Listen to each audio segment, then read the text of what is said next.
kasih atas kesempatan yang diberikan.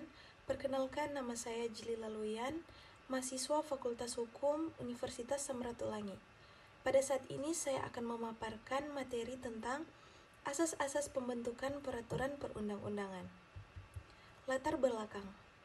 Negara Indonesia sebagai negara hukum memiliki komitmen kuat untuk menyelenggarakan pemerintahan berdasarkan hukum.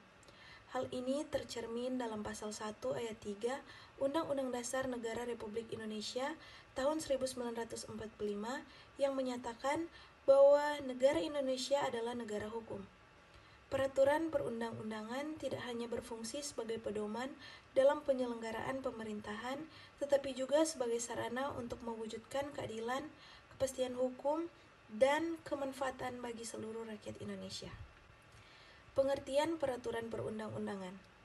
Menurut Pasal 1 Angka 2 Undang-Undang Nomor 12 Tahun 2011 tentang pembentukan peraturan perundang-undangan sebagaimana telah diubah dengan Undang-Undang Nomor 15 Tahun 2019, peraturan perundang-undangan adalah peraturan tertulis yang memuat norma hukum yang mengikat secara umum dan dibentuk atau ditetapkan oleh lembaga negara atau pejabat yang berwenang melalui prosedur yang ditetapkan dalam peraturan perundang-undangan. Hierarki peraturan perundang-undangan.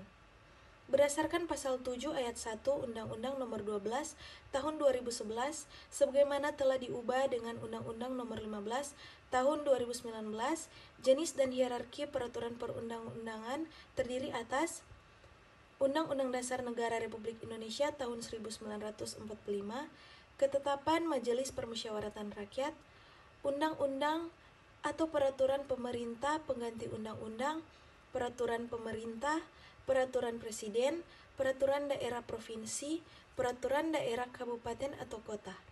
Hierarki ini menunjukkan tingkatan kekuatan hukum di mana peraturan yang lebih tinggi mengikat peraturan yang lebih rendah. Fungsi asas dalam pembentukan perundang-undangan.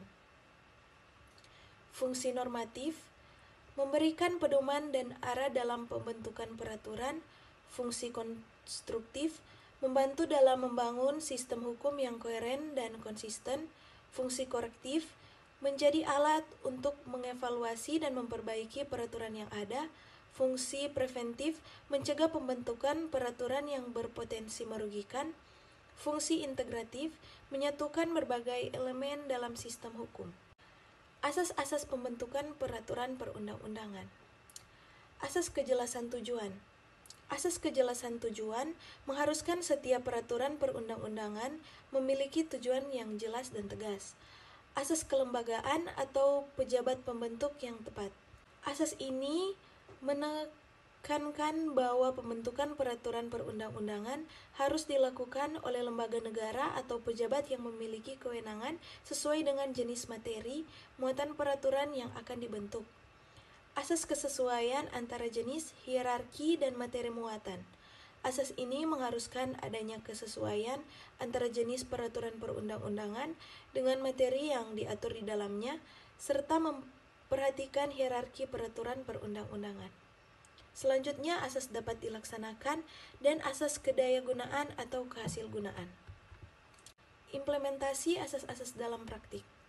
Pembentukan peraturan perundang-undangan dalam pembentukan undang-undang melibatkan beberapa tahapan, yaitu tahap perencanaan. Dalam tahap ini, asas kejelasan tujuan dan partisipasi menjadi sangat penting. Kedua, tahap penyusunan. Dalam penyusunan naskah akademik dan rancangan undang-undang, semua asas harus diperhatikan secara komprehensif.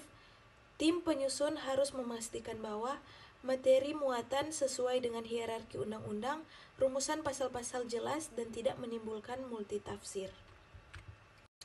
Kesimpulan.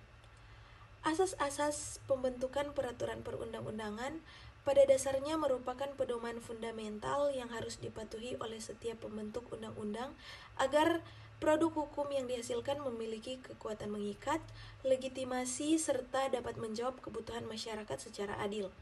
Pembentukan peraturan perundang-undangan tidak hanya merupakan proses teknik yuridis, tetapi juga mencerminkan prinsip-prinsip demokrasi, kepastian hukum, dan perlindungan hak asasi manusia. Demikian pemaparan materi dari saya. Diucapkan banyak terima kasih.